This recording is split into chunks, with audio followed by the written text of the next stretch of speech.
여러분, 우리는 지난 시간에 성령께서 마가의 다락방에 있는 120명에게 임하시는 사건을 함께 살펴보았습니다.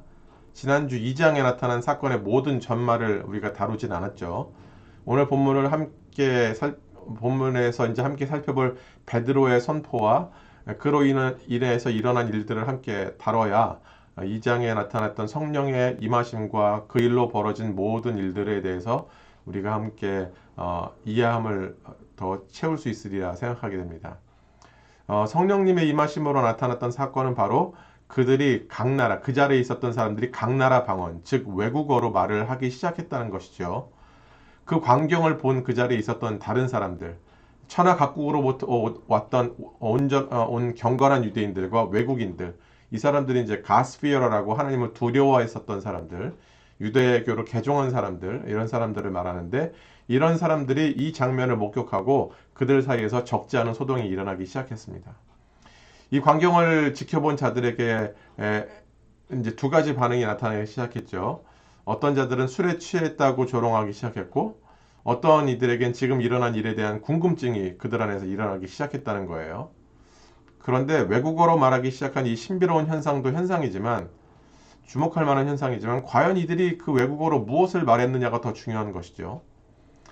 이해되지 않는 이런 현상에 대해서 지난주 본문 16절부터 21절까지 베드로가 그에 대한 해명과 설명을 하고 있던 것을 우리가 살펴보았어요. 베드로는 구약에 있는 요엘 선지자가 예언했던 말씀, 즉 요엘서 2장 28절부터 32절까지의 내용을 근거로 해서 오순절에 성령님이 임하신 사건에 대해서 설명하고 그것으로 인한 지금 외국어로 말하는 사건에 대해서 해명해주고 있어요. 즉 그날에 그들에게 임한 그 일은 하나님께서 당신의 영을 부으신 것이고, 그 영을 부음받은 자들은 남녀노소 할 것 없이 하나님의 계획과 뜻을 깨닫고 그것을 입으로 선포하게 될 것이다, 베드로는 말했습니다.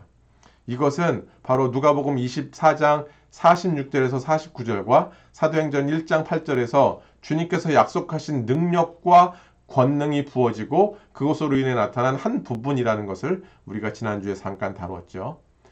그래서 이 성령께서 임하신 이 사건은요, 이미 원래 일어날 사건이었고, 이를 통해서 하나님은 당신의 놀라운 일을 이루어 가시는 출발 신호를 내리신 것과 다름없습니다.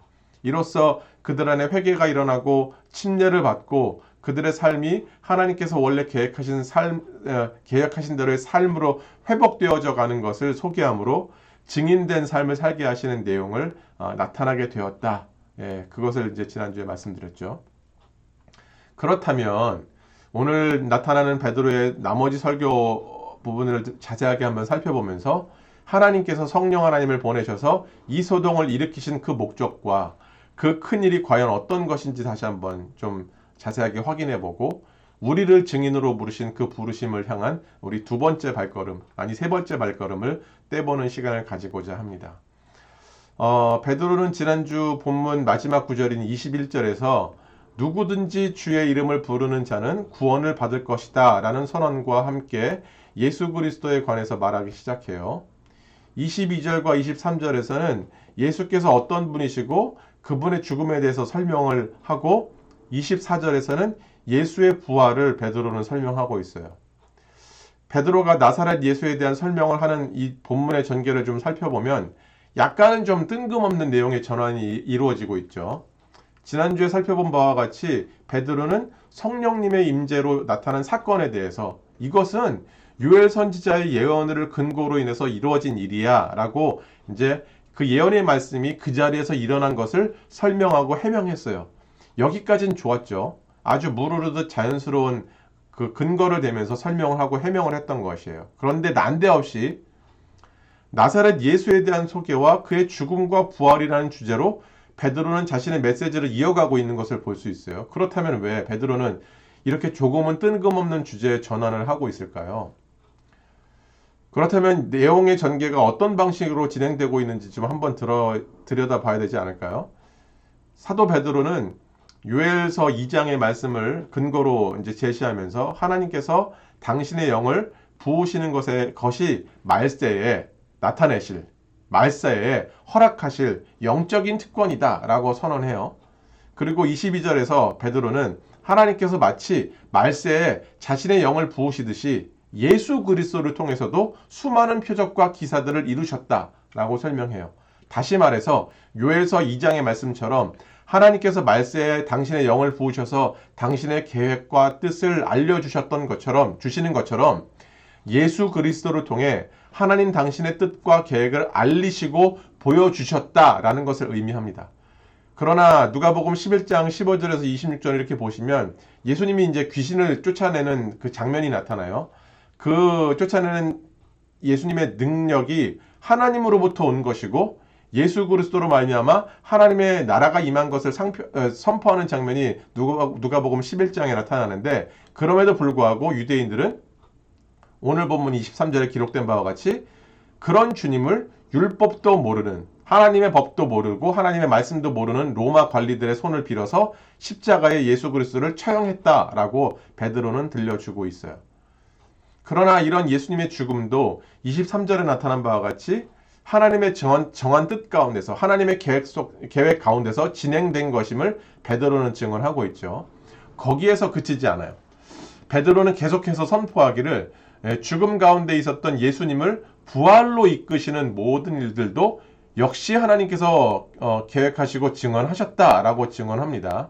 그리고 베드로는 갑자기 시편 16편 8절에서 11절의 말씀을 인용해서 자신의 논지를 이어가고 있어요. 이렇게 구약을 인용하는 것은 이러한 주님의 부활이 다윗의 예언으로부터 비롯된 것임을 설명하기 위함이었어요. 약간 좀 이해하기 난해한 부분이지만 다윗은 분명히 죽었죠. 그런데 자신의 몸이 썩지 않을 것이다 라는 선언을 통해서 예수 그리스도의 부활을 예언했다는 것이 베드로의 주장입니다. 그래서 지금 이 베드로의 논지는 구약의 요엘 선지자를 통해 성령 하나님께서 임하실 것이 예언되었던 것처럼 예수 그리스도의 죽음과 부활이 다윗의 예언을 통해서 예언되었고 다윗을 통해 예언되었고 실제로 그 예언이 성취되었다, 이루어졌다라고 베드로는 설명하고 있는 것이죠. 그래서 30절과 31절을 보면 베드로는 다윗을 선지자로 소개해요. 그리고 그가 받은 하나님의 약속이 실제로 예수 그리스도를 통해서 이루어졌다라고 베드로는 소개하고 있는 것이죠. 그리고 이어지는 32절을 보시면 이 예수를 하나님이 살리신지라 우리가 다 이 일의 증인이로다 라고 베드로와 그 자리에 있었던 제자들을 비롯한 총 120명의 사람들이 그 일의 증인이라고 해요. 왜냐하면 예수님께서 살아나시고 하늘로 올라가시는 모든 광경을 눈으로 봤기 때문이죠. 즉 자신들은 하나님의 약속과 다윗의 예언대로 예수께서 부활하신 것을 본 자들이다 라고 증언하고 자신들이 증인들이라고 밝히고 있는 거예요. 베드로는 지금까지 자신이 말하고자 하는 핵심을 설명하기 위해서 다소 어려운 전개와 대조를 통해서 자신의 메시지를 이끌어왔죠. 이제 33절부터 나타나는 베드로의 메시지가 바로 그가 말하고자 하는 핵심이에요. 베드로는 말하기를 하나님께서 예수를 높이셨다고 말해요. 그리고 예수께서 약속하신 성령을 보내주셔서 지금 이 자리에서 이 소동이 일어나게 된 것이다 라고 설명합니다. 베드로는 지금 일어난 이 모든 신비한 사건들을 설명하기 위해서 요엘의 예언과 다윗의 예언, 그리고 예수님의 죽음과 부활을 실의 구슬을 꿰듯 이렇게 이어가면서 설명한 거예요. 하나하나 근거들을 대고 하나하나 구약에 있었던 말씀들을 설명하면서 이것을 마치 실의 구슬 꿰듯이 하나하나 이어서 설명하고 있는 거예요. 그리고 베드로는 실에다가 하나의 또 구슬을 꿰는데 시편 110편 1절에 나타난 다윗의 또 다른 고백을 인용해요. 이것을 인용함으로 인해서 예수님의 승천을 소개하고 있어요. 하늘로 올라가셨던 그 사건들을 소개하고 있어요. 결국 시편에 나타난 다윗의 선언을 하나님께서 예수님을 죽음에서 부활시키시고 자신의 우편에 앉히심으로 예수님이 진정으로 하나님께서 이스라엘에게 주시고자 하셨던 그 약속하신 구원자다라는 그 사실을 베드로는 설명하면서 자신의 논지를 마무리 짓습니다. 여러분, 앞에서 살펴본 바와 같이 이스라엘, 즉 유대인들은 예수님을 구원자로 여기지 않았죠. 그리고 십자가에 매달았어요. 다시 말해 그들은 그들 자신을 위한 하나님의 계획을 무효화하려고 했죠. 자신들을 위해서 주셨던 예수 그리스도 그 구원자를 십자가에 못 박아 죽임으로 인해서 하나님의 계획을 없는 것처럼 무효화하려고 했었던 거예요. 그러나 하나님은 그들이 죽인 그 예수님을 죽음 가운데서 다시 살려내시고 더불어 예수님을 하늘로 승천하게 하셔서 예수 그리스도로 하여금 약속하신 하나님의 영을 결국 보내셔서 하나님께서 예수님을 통해 이루려던 그 약속과 계획을 실제로 이루어내셨다는 것을 베드로는 소개합니다. 그래서 36절의 내용을 보면 이 모든 구약의 인용들을 통해 자신이 선포하려는 것을 다시 한번 분명하게 매듭을 짓고 있어요. 예수께서 주와 그리스도가 되셨다 라고 이렇게 선포하죠. 이 의미는요, 여러분, 부활과 승천으로 인해서 예수께서 비로소 주와 그리스도가 되셨다라는 것이 아니라 이미 그분께서 주와 그리스도이심을 이미 주님이시고 그리스도이시고 구원자이신데 부활과 승천을 통해 베드로를 비롯한 모든 증인들이 그것을 눈으로 봄으로써 깨닫게 되었다는 거예요. 이런 베드로의 설교를 들은 자들의 반응이 37절에 나타납니다. 37절에 나타나는데 어떻게 나타납니까? 37절 제가 읽어드릴게요. 그들이 이 말을 듣고 마음에 찔려 베드로와 다른 사도들에게 물어 이르되 형제들아 우리가 어찌할꼬 하거늘. 여러분 왜 이들에게 이런 반응이 나타나게 되었을까요? 마음에 찔리고 이들이 어떻게 해야 될까라는 질문들이 그들에게서 막 일어나게 되었어요. 왜 이런 반응이 일어나게 되었을까요? 이들이 자신들 안에 무슨 일로 인해서 마음에 찔림을 받게 되었을까요? 지난주 본문 6절과 8절에 이렇게 보면 성령께서 임하시고 사람들 안에 이제 외국어로 막 이야기하기 시작하게 되고 그것을 보면서 이 사람들 안에 막 궁금증이 일어나기 시작해요. 6절에서 8절 읽어드릴게요. 이 소리가 나매 큰 무리가 모여 다 각기 자기의 방언으로 제자들이 말하는 것을 듣고 소동하여 우리 각 사람이 난 곧 방언으로 듣게 되는 것이 어찌미냐. 뭐 이렇게 이 사람들이 다 놀라 신기하게 여겨서 보라 이 말을 하는 사람들이 다 갈릴리 사람들이 아니냐. 어떻게 우리가 사는 곳 방언으로 좀 우리가 이 얘기를 듣느냐. 이러면서 이들이 그 당시에 있었던 깨닫지 못했던 성령님의 임재와 외국어로 말하는 모든 사건에 대해서 막 궁금하게 여기면서 이해하지 못했던 그들에게 지금 37절을 보면 이들이 뭔가 깨달은 것처럼 마음에 찔리고 우리가 어떻게 해야 되나? 라는 질문을 던지고 있다는 거예요. 지금 이들에게 어떤 일들이 벌어진 것일까요? 그것은 바로 주 예수 그리스도를 못 박은 자들이 자신이라는 것을 깨닫게 되었다는 거예요. 내가 그 당사자라는 것을 깨닫게 되었다는 거예요. 베드로의 설교를 통해서. 다시 말하면 하나님께서 예수 그리스도를 통해 구원의 계획을 이루시고자 했었던 그 모든 일을 막아선 장본인이 자신들이라는 것을 깨닫게 되었다는 거예요. 그래서 베드로의 설교 내내 반복된 표현이 있는데 대명사가 뭐로 나오냐면 너희예요. 너희가 계속 나오죠. 특히 36절을 보면 이렇게 나와요. 36절 읽어드릴게요. 그런즉 이스라엘 온 집은 확실히 알지니 너희가 십자가에 못 박은 이 예수를 하나님이 주와 그리스도가 되게 하셨느니라 하니라. 여기도 분명히 너희라고 표현되고 있죠. 나사렛 예수를 구원자로 보내는 하나님의 뜻을 십자가에 그를 매달므로 인해서 무효화하려고 했었던 자들. 그를 하나님이 구원자로 보낸 구원자로 예수 그리스도를 하나님이 보내는 구원자로 여기지 않았던 자신들. 그래서 35절에 언급된 예수님의 발등상이 될 원수들. 발등상이 뭐냐면 발을 얹어놓고 있는 그 발판이거든요. 보통 그 발판에 이제 자신들이 전쟁 속에서 고대에는 전쟁 속에서 이겼던 그 나라의 신들의 얼굴들을 새겨넣는 풍습이 있었다고 해요. 그러니까 그 발판 위에다가 이제 그 얼굴을 새겨놓고 이름을 새겨놓은 것처럼 예수님의 발등상에 돼요. 그러니까 예수님의 원수가 될 자들, 그 예수님의 원수가 될 자들이 바로 자신들이라는 것을 그 발등상에 새겨질 얼굴과 이름이 자신들이라는 것을 베드로의 메시지를 들었던 사람들이 깨닫게 되었다는 거예요. 이 충격 앞에서 무엇을 해야 될지 몰라서 우왕좌왕하는 자들에게 베드로가 설명하죠. 그러니까 결국 자신들이 하나님의 원수가 된 것들을 깨달은 거예요. 하나님으로부터 그 진노를 받아야 될 자들이 자신들이라는 것을, 하나님의 원수가 된 자들이 자신들이라는 것을 깨달았던 것이죠. 그래서 막 우왕좌왕하고 이들 안에 혼란이 벌어지게 된 거예요. 어떻게 할지 몰라서 두려워 떨기 시작한 거죠. 그때 베드로가 성령을 선물로 받아야 된다라고 말씀해요. 이 일이 가능하기 위해서는 너희가 회개를 하고 예수의 이름으로 침례를 받아 죄사함을 받아야 한다라고 분명히 들려줍니다. 즉 이들이 회개해야 하는 그 이유는 하나님께서 구세주를 보낸 예수 그리스도를 향한 자신들의 무지와 죄를 회개하는 것이고, 더 나아가 그 예수의 이름으로 침례를 받는 행동의 변화를 통해서 그리스도와 주가 되시는 예수님을 자신의 구주로 인정함을 통해 죄사함을 받을 수 있다는 것을 베드로가 가르쳐 줍니다. 우리도 똑같죠.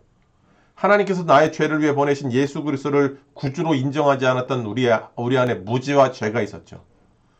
우리가 예수 그리스도에 대한 복음을 듣고 내 죄가 그분으로 인해서 용서받았다는 것을 내가 인정으로 고백하고 침례를 받고 믿음의 이 길에 올라섬으로 인해서 내가 죄사함을 받게 되는 이 모든 과정들을 베드로가 이들에게 동일하게 들려주고 있는 거죠. 이 죄사함은 결국 성령이 그들에게 임한다는 하나님의 말씀이 이루어지는 것을 들려줍니다. 요엘서에서 약속하셨던 하나님의 그 약속, 지금 너희들이 보고 있는 외국어로 말하고 있는 이들을 머리 위에 충만하게 임한 성령 하나님, 너희들에게도 임하게 될 것이다 라고 들려주죠. 우리도 동일하지 않습니까? 예수 그리스도를 향해 우리가 구주로 고백하고 죄사함을 받는 순간 성령 하나님이 우리 인생의 주인이 되어주셔서 이제는 하나님의 말씀대로 살아가고자, 내 욕심과 욕망대로 이 땅 가운데 살아가는 것이 아니라 성령 하나님께서 당신의 말씀대로 살아갈 수 있도록 인도하시는 그런 삶을 사는, 그리스도인 된 삶을 사는, 증인된 삶을 살아가는 것, 그것이 지금 베드로가 여기에서 설명하고 있는 것이죠.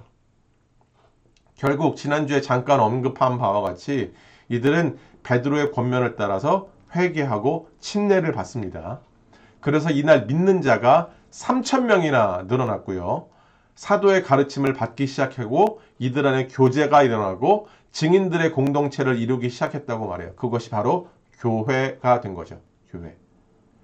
아마 이들 안에는요, 제가 추측해 보건대 먼 곳에서 온 자들이 있었잖아요. 그들이 돌아가지 않고 이 공동체 안에 머물면서 같이 교제하기 시작했을 거예요. 나중엔 돌아갔는지 모르겠지만 그들의 필요를 보기 시작하죠. 오늘 본문에 보면 이 모든 광경을 목격했던 이들은 여러분 구경꾼에서 증인의 신분으로 바뀌게 된 것을 확인할 수 있어요. 성령께서 임하시고 사람들에 나타났던 그 변화를 궁금해하고 그 궁금증이 나사렛 예수가 누구인지를 깨닫게 되고 자신의 죄를 발견하게 됨으로 인해서 그 죄에서 돌아서는 삶을 살기로 결단하는 과정 속에서 구경꾼의 신분이 이제 증인의 신분으로 변화되는 것을 보게 돼요. 야, 이게 무슨 일이냐? 우리가 사는 방언으로 지금 이 사람들이 얘기하는 것이 어찌미냐? 이게 무슨 일이야? 이렇게 구경꾼에서 이제는 내가 그 예수를 십자가에 못 박았던 자로, 내가 장본인으로, 내가 그 죄인임을 깨닫고 내가 이제는 죄에서 돌이켜야 된다는 것을 깨닫는, 그래서 내가 나의 구주 되신 그 예수 그리스도를 전하고 드러내는 삶을 살아가야 되는 증인의 신분으로 이들이 바뀌게 되었다는 것을 보게 되죠. 결국 어떻게 됩니까, 여러분? 사도행전 1장 8절에 주님께서 말씀하신 바와 같이 오직 성령이 임하시면 너희가 권능을 받고 예루살렘과 온 유대와 사마리아 땅끝까지 이르러 뭐가 된다고? 증인이 된다고 말씀하시죠. 결국 증인이 되는 신분의 변화가 이들 안에 일어난 거죠. 여러분, 증인의 삶을 산다는 것은요, 단순한 구경꾼의 삶을 넘어서는 것을 말해요. 즉 내가 보고 듣고 보는 이 말씀이 과연 나에게 무엇을 말하고 있는가? 내 인생과 어떤 연관성이 있는가? 그 말씀이 결국 나를 어떻게 이끌어가고 있는가? 그렇다면 내 안에 그 말씀을 통해서 어떤 변화가 필요하고 정작 그 변화는 실제로 일어나고 있는가? 이런 질문으로 이어질 때 여러분 구경꾼이 아닌 증인으로서의 삶을 살게 되는 것이죠. 신앙생활하는 상황 속에서도 여전히 구경꾼이 많아요. 그 안에 증인도 있어요. 우리 안에 말씀대로 살아가고자 하는 그런 질문들과 내 안에 어떤 변화가 필요한지에 대한 고민들이 있어야 우리가 증인이지 않겠습니까? 성령께서 그들에게 임하시기 그들에게 마음 가운데 찔림을 주기 시작해. 형제들이여, 내가 어찌해야 될꼬? 그때 침례받고 회개하고 침례받고, 예. 그 이후에 성령께서 이끄시는 삶으로 그들이 변화되는 것을 보게 되면서 정말 우리 안에 성령께서 우리의 인생의 주인이 되셨다면 그분께서 인도하시는 삶을 위해 내가 이런 질문들을 스스로에게 던져야 되는 필요성이 있는 것이죠. 예, 이어지는 본문을 보면 사람들 안에서 저마다 이제 두려워한다라는 표현들이 등장합니다. 그런데 여기서 말하는 그 이 사람들이란 원문 성경에 보면 예루살렘 안에 거주하고 있었던 사람들이에요. 예. 그러니까 그 자리에 있었던 사람들뿐만 아니라 43절에 보면 사람마다 두려워한다는 얘기가 나오는데 이 사람들은 믿음의 공동체의 사람들을 보게 되면서 막 두려움이 일어나기 시작했다는 거예요. 이 두려움이 무슨 두려움인가 하면 사도들을 통한 기적과 표적이 많이 나타났기 때문에 이제 두려움이 일어나요. 뭐 우리가 행할 수 없는 특별한 능력이 있어서 이거 보고서 뭐 마블스에 등장하는 사람들처럼 그런 슈퍼히어로의 능력을 갖고 있기 때문에 두려워하는 것이 아니라 이 일을 이루시는 하나님을 두려워하기 시작했다라고 이제 학자들은 얘기합니다. 사람들이 기적을 두려워한 것이 아니라 그 일을 이루시는 하나님을 두려워했다는 거예요. 제가 헬라어를 잘 못하지만 이제 이 원문에 대한 해석들을 좀 살펴봤어요. 그래서 해석을 해봤는데 어떻게 나타나냐면 사도들이 기적과 표적이 더 많아질수록 사도들의 기적과 표적이 더 많아질수록 사람들 안에 두려움도 커져갔다라고 이렇게 직역이 되더라고요. 즉 사도들의 기적과 표적이 많이 나타남에 따라 예수께서 구주시라는 선포가 더욱더 힘을 얻게 되었고 결국 사람들 안에 예수를 죽인 것과 구주로 인정하지 않았던 것에 대한 책임을 느끼고 두려워하기 시작했고 그 두려움은 결국 37절에 나타난 어찌할 거의 질문으로 이어졌다는 거예요. 43절에 나타난 사람들이 이 두려워하는 것은 결국 내가 죄인이구나라는 사실을 깨닫고 하나님의 진노의 대상이고 내 벌을 받아야 될 자임을 깨닫고 나서 그 두려움이 그들 안에 일어나기 시작했다는 거예요. 그리고 누가는 이들의 삶에 대한 설명을 간략한 설명으로 이제 소개하고 있는데 공동체 안에 있는 타인의 필요를 보기 시작했고요. 심지어 그들의 필요를 채워주기 위해 내 것을 포기하는 행함이 일어났다고 말씀해요. 아까 말씀드렸다시피 먼 데서 온 자들이 머물고 있는 동안 그들의 필요를 채워줬겠죠. 그들뿐만 아니라 그들과 함께 거주하는 믿음의 공동체 안에 또 다른 어려움에 있는 사람들을 향해서 도움을 주기 시작했겠죠. 그리고 이들이 성전에 모이기를 힘썼는데 모이는 것이 중요하기도 했지만 그렇게 모이는 것이 바로 그들이 한 마음을 품고 있다는 것을 드러내는 하나의 행위였다는 거예요. 이들이 성전에 모였던 장소는 바로 이방인의 뜰이라고 이제 그 동편 끝에 있었던 이방인의 뜰 동편 끝에 있었던 솔로몬의 행각이라고 학자들이 얘기하더라고요. 그런 장소가 있었대요. 어쨌든 그곳에서 사람들이 모여서 구약의 말씀들을 함께 읽고 기도하는 시간들을 가졌을 것으로 설명합니다. 그리고 이들의 신앙은요. 성전의 벽을 뛰어넘어서 각 가정에서 그리스도 예수로 말미암은 그 신앙을 공유하고 그것으로 그들 안에 기쁨이 넘쳐나기 시작했다고 하네요. 떡을 떼고 함께 모이고 집에서 떡을 뗀다라는 말씀이 46절에 나타나잖아요. 날마다 마음을 같이 하고 성전에 모이기도 힘썼지만 집에서 떡을 떼고 기쁨으로 순전한 마음으로 음식을 먹고 하나님을 찬미하는 일들이 그들의 가정 속에서도 드러났다라는 것을 본문은 설명하고 있습니다. 여러분 지난 시간에도 말씀드렸지만 증인으로 산다는 것은요. 각자의 삶 안에 드러나는 다름, 즉 difference가 있다는 것을 말씀드렸어요. 그 다름이란 특별한 것이 아니라 오늘 본문에 의하면 믿는 것과 살아내는 것의 균형을 의미합니다. 각 가정에서 예수 그리스도로 말미암은 그 신앙을 공유하는 것과 한 마음을 품은 자들이 함께 모여 그 신앙이 무엇인지를 확인하고 확인된 그 신앙은 그들로 하여금 내 것을 포기하고 상대의 필요를 채워주는 행함으로 나타난 그 균형, 주님께서 말씀하셨던 구약의 수많은 가르침들이 이제 삶으로 나타나는 믿는 것과 행하는 것의 그 균형, 그것을 의미합니다. 이런 삶이 그들에게 나타나기 시작했을 때 47절은 뭐라고 설명해요? 온 백성에게 칭송을 받았다. 읽어드릴게요. 하나님을 찬미하며 온 백성에게 칭송을 받으니 주께서 구원받는 사람을 날마다 더하게 하시니라. 이거를 제가 세번역으로 읽어드릴게요. 세번역 성경으로. 하나님을 찬양하였다. 그래서 그들은 모든 사람에게 호감을 샀다. 이렇게 나타나요. 모든 사람에게 호감을 샀다. 여러분, 점점 믿는 자들이 비호감이 되어가는 이 시대 속에서 세상에 호감을 샀다라는 삶이란 상당히 충격적으로 다가오지 않습니까? 믿는 자들이 믿지 않는 자들의 삶에 호감이 되었다는 거예요. 앞서서 말씀드린 바와 같이 증인의 삶은 구경꾼의 삶을 넘어서 하나님의 말씀이 내가 가진 이 신앙과 믿음이 나를 어떻게 바꾸어 가는지를 드러내는 삶이라 말씀드렸어요. 그것이 증인의 삶이라고 말씀드렸어요. 그것을 누가는 바로 믿는 것과 살아내는 것의 균형이라고 소개하고, 그것은 세상으로 하여금 예수 그리스도에 대한 궁금증을 자아내는 힘과 능력으로 나타나게 되었다는 거예요. 호감으로 나타나게 되었다는 거예요.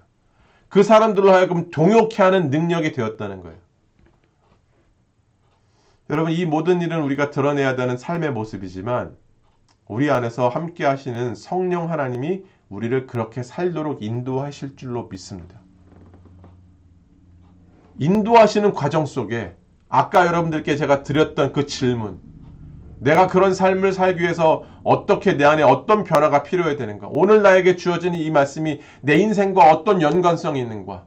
그렇다면 내가 이 변화는 실제로 내가 어떤 변화를 추구해야 되며 그 변화는 내 안에서 일어나고 있는가? 라는 그런 질문들이 계속 일어나는 그 증인된 삶, 그런 질문들을 곱씹는 것, 그 과정이 성령께서 우리를 인도하시는 삶의 과정 속에 드러난다는 거예요. 예. 그렇게 살도록 인도하실 것이고 그렇게 우리로 고민하게 하실 거라는 거예요. 내가 어찌해야 될꼬? 라는 질문들이 우리 안에 들게 된다는 거예요. 여러분, 정말 저를 포함한 에제르 예배자들의 각자의 모습 안에 이런 성령 하나님이 주인 되셔서 믿는 것과 살아내는 것의 균형을 이루게 하시고, 우리로 하여금 이것에 대한 고민들과 질문들을 일어나게 하게 하시고, 그것이 결국 우리가 사는 곳의 담장을 넘어서 타인들로 하여금 이 복음이 무엇인지 궁금하게 여기게 되어지는 그 삶의 실제적인 능력과 권능으로 우리 모두에게 드러나게 되기를 간절히 소원합니다. 여러분들 안에 그런 나눔들이 소그룹 안에서 더욱더 풍성하게 나타나게 되기를, 고민하게 되어지기를 간절히 축원합니다. 기도하겠습니다.